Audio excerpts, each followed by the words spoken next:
WPIAL podcast, Trib Live High School Sports Network. Here to salute our, we'll call it multi-week player of girls basketball player of the week in the WPIAL. If you are any sort of fan of high school basketball, boys or girls, doesn't really matter, then you are very familiar with our special guest here this week. We welcome back Mimi Thiero of the Quaker Valley Quakers, now a senior. Our little girl is growing up. She, of course, following in her brother Amadou's fantastic footsteps. He was outstanding. I remember seeing him. I think I told you this story before, Mimi. First of all, congratulations and thanks for joining us. Of course. I saw your brother when he was a freshman, and I have a great relationship with Coach Mastriani going way back when he first was a young coach. So that shows you how far along that was. But we were talking, and he pointed to your brother, and he said, keep your eye on this one. And again, my first recollection was, hey, he's kind of a little short, dumpy kid. but man, he's become something special. But my first impression of TJ McConnell was he's a short, little, skinny kid. So, I mean, don't judge a freshman right away. The talent is there. The talent is family-wide, and you have continued the tradition. Congrats on the success of yourself and the team thus far. Thank you. Does this mean more? You've been a big part of this program for 4 years, but when you're a freshman, when you're a sophomore, it's easy to live in the now or start looking ahead. Now that you're a senior and you're kind of wrapping up this phase of your life, do you find yourself, being a little more melancholy, a little more emotional about this season, knowing that this is it? Come next year, you're going to be doing different things? Yeah, it's definitely a bit bittersweet. Like our senior night's on Monday, so that's a big milestone. And then knowing wow, we have 3 games next week until playoffs start. So it definitely is, like you said, melancholy, but I don't know, my teammates have been so supportive. The 2 other seniors on my team, we're really looking ahead, trying to make the season as long as it can be so we can get more playing in. It's interesting. You guys, and we'll talk about the one result, especially the Our Lady of the Sacred Heart game from over a week ago that has really put you guys in a good place. Looks like you're on your way to a second place finish in your 4 years, which is pretty neat. Freshman year, 17-9. You guys were playing in 4A at the time, reached the 4A semifinals, lost to Blackhawk. The following year, a lot tougher. 5-16, still made the playoffs, lost to Laurel Highlands in the first round. And then last year, second place finish, beat McGuffey in the first round, lost to eventual champion Greensburg Central Catholic in the second round, the quarterfinals. How does this team, as constructed and as they're playing right now, as you mentioned, on the brink of the postseason, how does this team compare to those other 3 teams? Well, favorably, good or bad? So far, I am the longest returning player on the team. My freshman year, the 2 seniors on the team did not play basketball that year. So currently been a veteran on the team. So I think freshman year was definitely a very good year, having all those seniors helping me out, learning how to play high school basketball, coming straight from middle school. So I think freshman year definitely did help me a lot. I think the difference in this year is that definitely had a much better start, especially with my injury in my freshman year. So I didn't get to play all the games, but way better start this year, and we're playing way more confident and more fluid. Like you said, it wasn't the best year, sophomore year, but it was basically felt like playing on a brand new team, a lot of new players and not too many players playing. So I feel like this year is definitely one of the best starts we've had. And can this team do as well as that 23 team did? I think we can do better. I mean, we, like you said, second place in the section, but we have a lot of games coming up, and we've been doing pretty good. Like those Beaver Falls games were close, or like you said, we're going to talk about pretty close games. So we went to Florida. We played against a lot of pretty big schools. Right. Had some nice close games. So I think we definitely have what we need to go far into playoffs. Yeah, been there, done that, right? Yeah. Yeah. There's a lot of schools that every Monday night or Thursday night girls basketball, when you're looking at the results, it's blowout, blowout, blowout, Mhm. blowout, blowout. Eventually, you're going to come. It's not going to be easy, and that eventual time is coming up, the Yeah. postseason. So it is good to have been challenged. You guys have definitely been challenged. Mhm. Uh, let's talk about, you're a natural leader, I think. I just talking to you a couple times last year as a junior, you exhibited that, well spoken, very talented as far as the game is concerned. Do you embrace that role, that leadership role? Yeah, I definitely embrace that role. I mean, my teammates come to me for leadership. So, I feel very happy about being able to have that leadership role on my team. So, being a second year captain. So, a lot of questions come to me, a lot of communication between my teammates to me and then to my coaches. So, I definitely like being a leader. Well, the Quakers right now, 12-6 on the season, second place behind Beaver Falls in Section 1 of Class 3A, and playing some pretty good basketball really since the holidays, since the turn from 25 to 26. Quakers 6-1, or excuse me, 7-1 with that lone loss, a very tight game against Beaver Falls. Let's talk about that loss to the Tigers.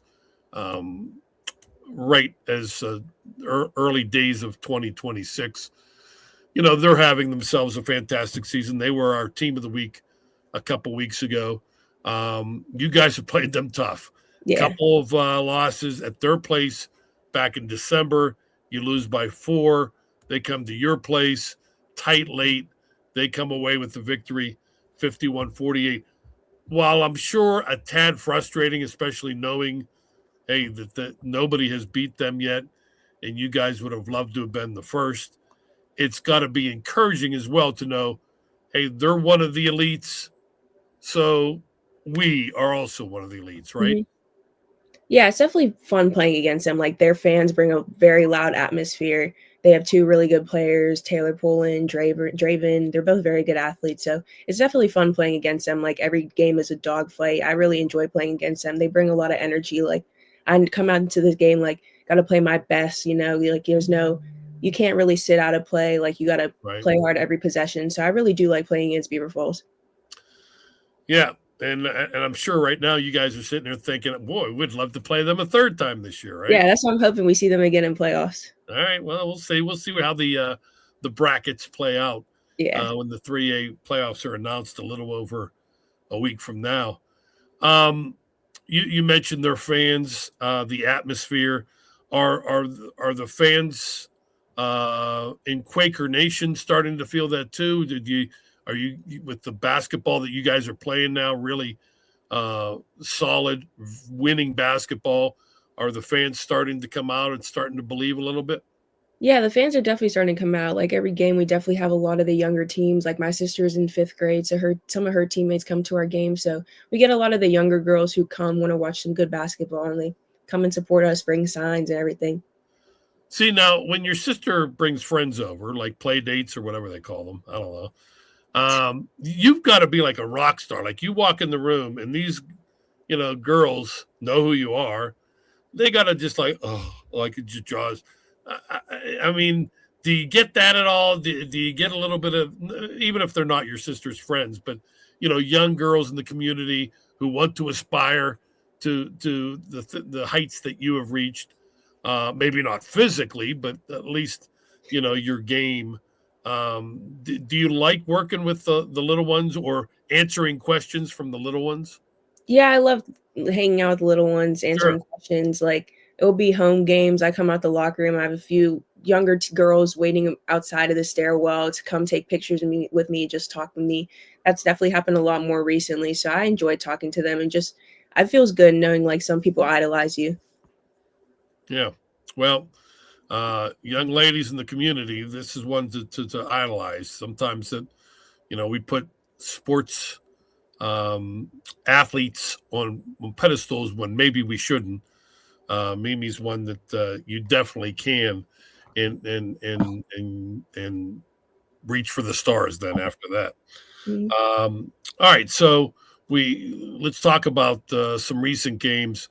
You had a big one with Our Lady of the Sacred Heart, and that was really more for a battle for second place. But seeding is everything Mhm. when it comes to the WPIAL. You had defeated them earlier in the season. Before we get to that, the game before against Stowe Rocks, and I always watch for teams who are not the typical dominant programs that are on the move, Mhm. that are growing like Quaker Valley. And I always like to see how they do in games they're supposed to win prior to big games, because you know every coach preaches focus. Not all kids buy into the focus. Yeah. And a lot of times you see teams stub their toes and either struggle to win or get upset, getting caught looking ahead to a big game. Not the case. You guys had played Stowe Rocks the game before Olsh, and you guys win 57-24. You led the way with 31 points. To me, that's the sign of a mature program when you can take care of business when you need to take care of business. Yeah, for sure. Like we take these games as, all right, well, we got to get to this one stop before we go and play this other bigger team, team that we definitely compete against more. So we use it as like a way for us to get better. Every game is for us to get better. It's not like, okay, we're going to go kill this team, have fun, joke around, and then leave. Right. Like, no, every game is for us to gain more experience before the postseason. Well said. Well said. So that brings us to Our Lady of the Sacred Heart. Another old friend, Don Eckerly, has done a great job with that program over the years. So you guys back and forth, close battle. You guys are up. You hit, I think, a couple free throws were your last points. You ended up scoring 29. Team scores 37. You had 29 of them. But you spent the last minute or so of the game not necessarily defending the Chargers' comeback efforts, but acting more. You got your pom poms out, and you were more in cheerleader mode. Yeah, After, unfortunately, after fought fouling out on the out. rebound. Yeah. Yeah, I mean, how at the time when you hear the whistle and the call, how frustrating was it? And then as the team holds on for the victory, how proud were you? Definitely a bit frustrating. I went back, watched the film, still don't really think it was a foul, but I don't know. Then, on the bench, I definitely wasn't too mad at myself, not sitting there sulking. Like I'm going to be there cheering on my teammates, making sure we can still get this win. I'm pretty sure I thought we were only up 3 points. We ended up winning by 1. So definitely had to bring more energy. I'm not just going to sit there quiet, let the game just play out. I'm going to talk. Someone's cutting. I'm yelling out their cutters. I'm yelling out shots, telling them to get rebounds, yelling out plays. So definitely still going to have that leadership role on the bench too. Yeah.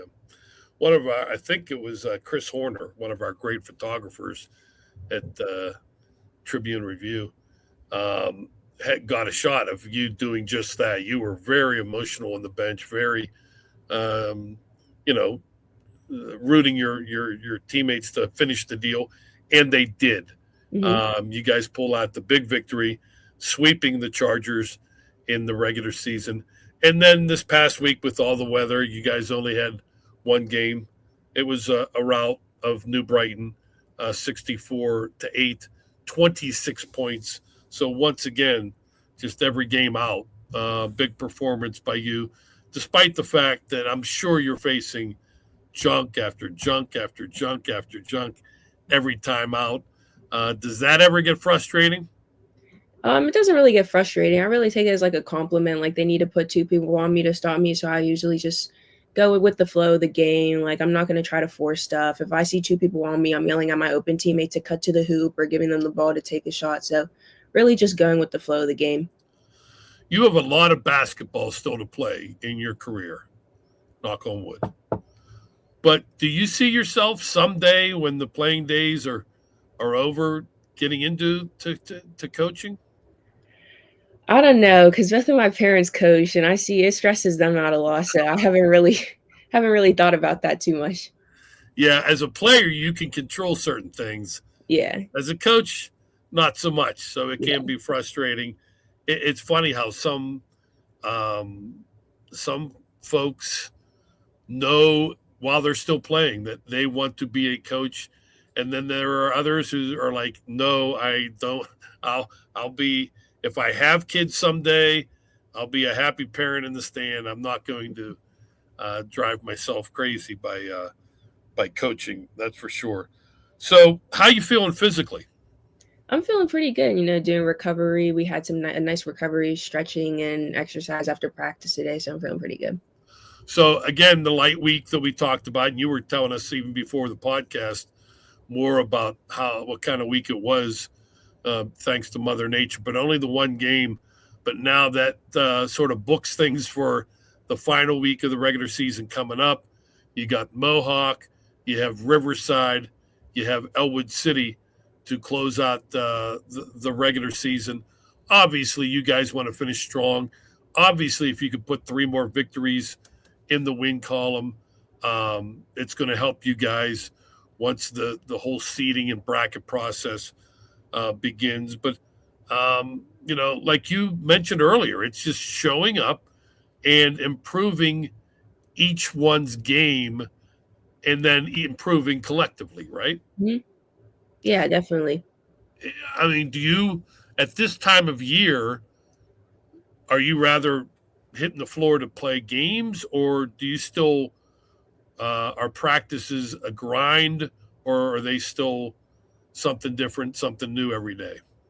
Practices are still a grind. Every practice we're adding new stuff, new plays, just ways to adapt throughout the season. Like by now, all the section teams we've played know all of our plays, so got to come up with new stuffs to come out with them. Yeah, smart. That's very smart. Um, Mentioned your brother. Did you guys head? I think they were in Cleveland recently, weren't they? No, everyone else went except for me. I stayed home. Well, what happened? I had to stay for practice for our game the next day. Look at you, team first. Uh, and they it didn't work out well for the Lakers in Yeah, Cleveland. Yeah. Okay. So Amadou's well though. he's doing well. Yeah, Yeah. You will trade in the black and gold. Always have black and gold in your heart, but of course. temporarily we'll be trading it in for red. Yes. The Maryland Terrapins is who you will be playing for starting next fall. First of all, let me quiz you now. What is a terrapin? I know, but I'm quizzing you. Oh, it kind of looks like a turtle. Yeah, it's a big old turtle. I don't know the difference. I I can't can really tell the difference either. Yeah, if you said what's the difference between a terrapin, a turtle, and a tortoise, I would say they're all slow. That would be my guess. Um, but again, I think we talked a little bit about this last time we had you on, but just talk about some of the reasons you're making the short journey south to Maryland for your college career. The Big Ten's an amazing conference. I'm super excited to go there, play for Coach Freese. They have an all-female staff. I've visited the school 3 times, unofficial, went to watch them versus Duke, and then official visit. They just always showed a lot of support. Like they came to a good amount of my home games. They were at all of my AU games. So I've been talking to the coach for a while, and it just felt like home every time I went. Good, excellent. And I collectively mean Western Pennsylvania, wish you nothing but the best Thank you. once your college days begin. Uh, Before then, you just received a neat little honor. You were one of 2 district players, Erica Gribble, of Greensburg Central Catholic being the other. And I think it was 9 players in the state that have been invited to participate in the McDonald's National All-American game. You said you will find out on Monday. Yes. But still, nonetheless, quite the honor. You had the chance to try out for Team USA. These national honors have got to be kind of a boost to the morale, if you will. Yeah, it's definitely a blessing. I'm super excited to be nominated, praying that I get invited to the game. But if not, still very happy. It's very excited to be nominated and very happy for Erica Gribble too. Congrats to her too. So I'm really excited. Yeah, it'd be excellent to see both of you guys make it and represent a very strong region. I think, everyone talks about high school football in southwestern Pennsylvania. I think the spring sports, baseball, softball, very underrated. And I think girls basketball has proven to be very underrated. A lot of good players from this area go on to bigger and better things. So that'd be neat to see both of you be able to get it. If not, then one of you at least would be awesome. You're a smart young lady.